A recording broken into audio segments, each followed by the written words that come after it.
Do you believe your daughter was murdered?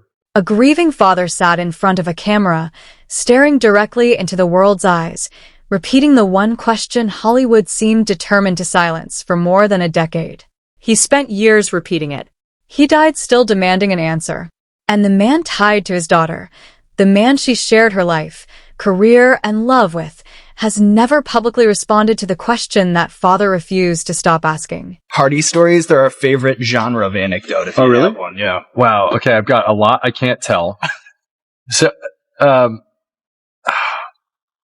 tell that one either. I mean, I'm like actually cycling through them. Diddy party stories. Man, that was like weird memory lane. His own face, his own voice. No pressure, no interrogation, no one forcing him to speak. On camera, he openly admitted that he had witnessed things inside one of the most heavily scrutinized celebrity circles in modern American history, things he says he cannot talk about publicly. He repeats it twice. Can't tell that one either. I heard everything. I heard the plan. In my opinion, you're just as sick as your mentor. But this is the connection almost nobody fully examines. Before the Diddy headlines, before the Epstein rumors spread online, before reports claimed Mila Kunis had begun distancing herself, there was Demi Moore. And in 2019, Demi Moore released a memoir.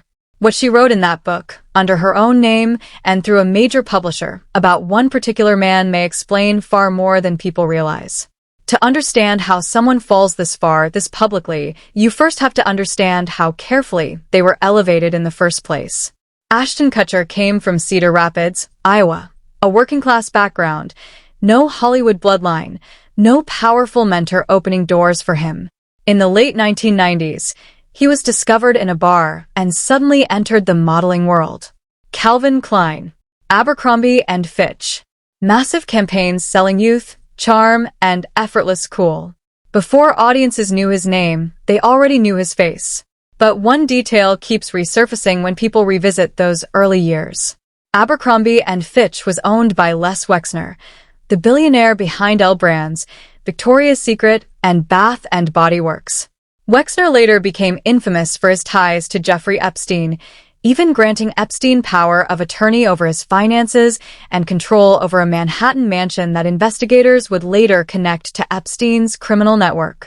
Does that prove Ashton Kutcher was involved in anything illegal? No. Models do not choose the private relationships of the companies they work for. But it becomes the first doorway in a story where the same names and circles continue appearing. From modeling came acting. Then came That 70s Show in 1998, a massive cultural hit that launched multiple careers and created relationships that would follow Kutcher for decades. Two of those relationships would become especially important.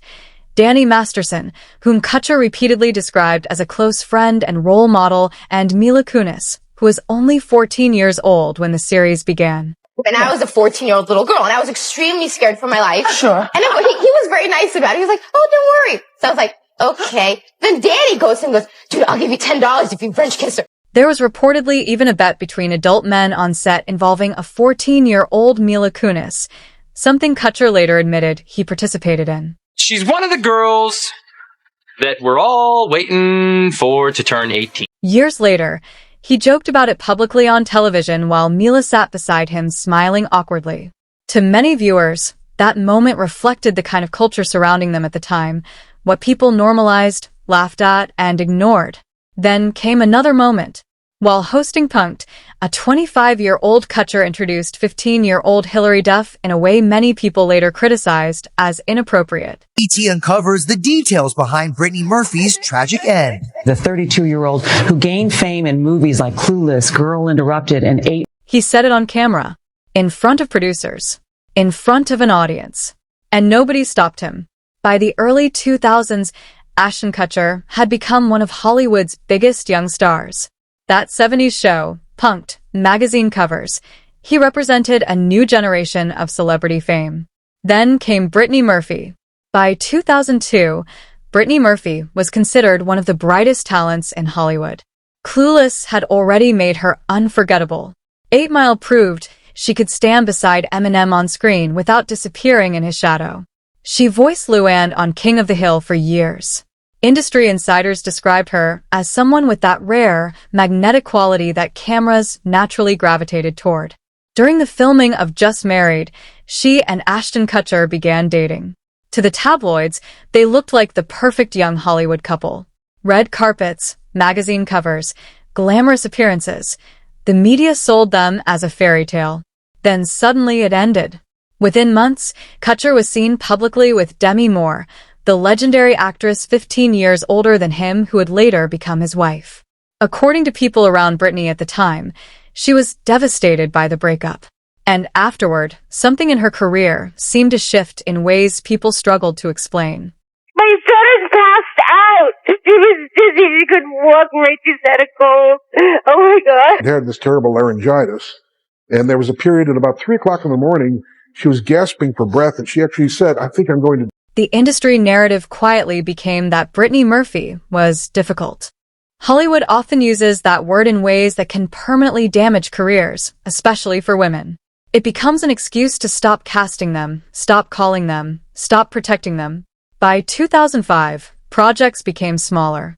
By 2008, she had reportedly been removed from a Sylvester Stallone production amid concerns about her health and behavior.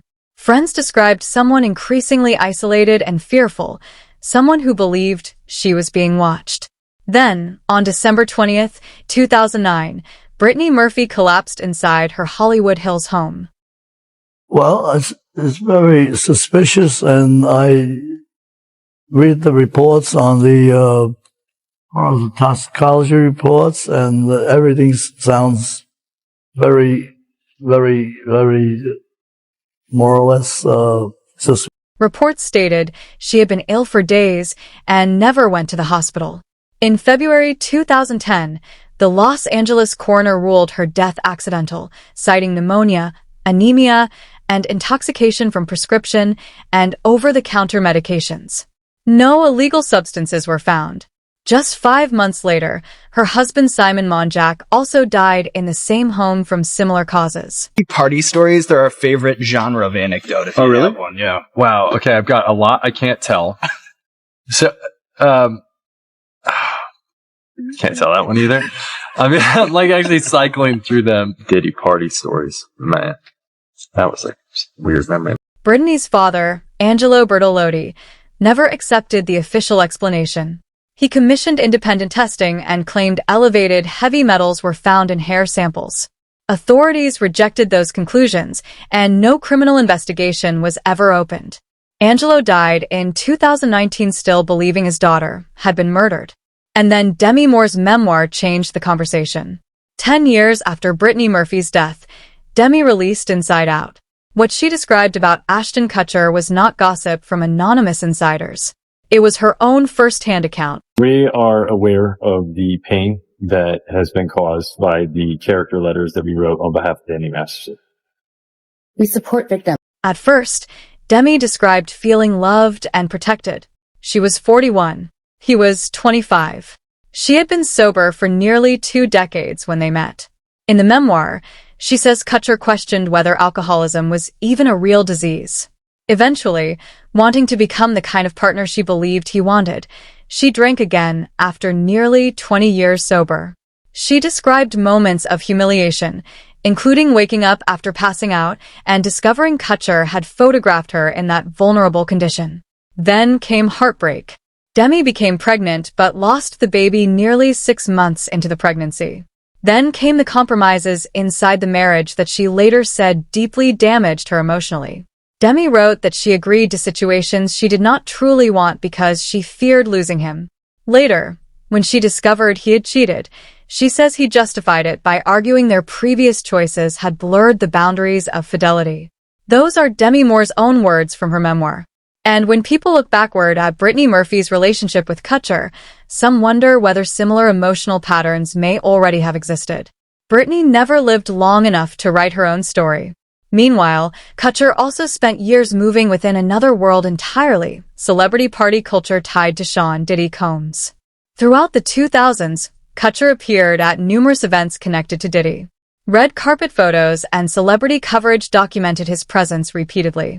Years later, after federal investigations and criminal allegations surrounding Combs exploded into public view, an old Kutcher interview resurfaced where he laughed and said there were stories from those parties he couldn't tell. I think their apology, if it can be called that, was so much worse. I think if you're gonna say anything, you come out and go, listen, his mom called, and you can't say no to a mom. They seem to miss what people are upset about. Yeah, right. So Ashton and Mila in that video do not seem to know what people are upset about. That clip became impossible for many people to ignore. Again, Kutcher has never been accused or charged in connection to Diddy's criminal cases. No public filing has named him as a participant in wrongdoing. But critics argue the comment now sounds very different in hindsight. Then there is Jeffrey Epstein. There is no evidence placing Ashton Kutcher inside Epstein's criminal operation, and no legal filing has accused him of involvement. That distinction matters. Still, online speculation intensified because of Kutcher's early modeling ties to Les Wexner, combined with his connections to other controversial Hollywood figures. Commentators online began pointing toward a broader pattern: friendships with powerful men later accused or convicted of serious crimes, including Danny Masterson and Harvey Weinstein. At the same time, actor Jim Caviezel publicly suggested that Hollywood's public image often hides darker realities behind the scenes. His comments remain personal opinions, not verified claims. What made the contrast even more striking for many people was Kutcher's anti-child trafficking organization, Thorn. The nonprofit helped create technology used by law enforcement to identify child exploitation victims, and Kutcher became one of the most visible celebrity advocates for child protection. Critics argue that this public image clashes sharply with some of the people he associated with privately.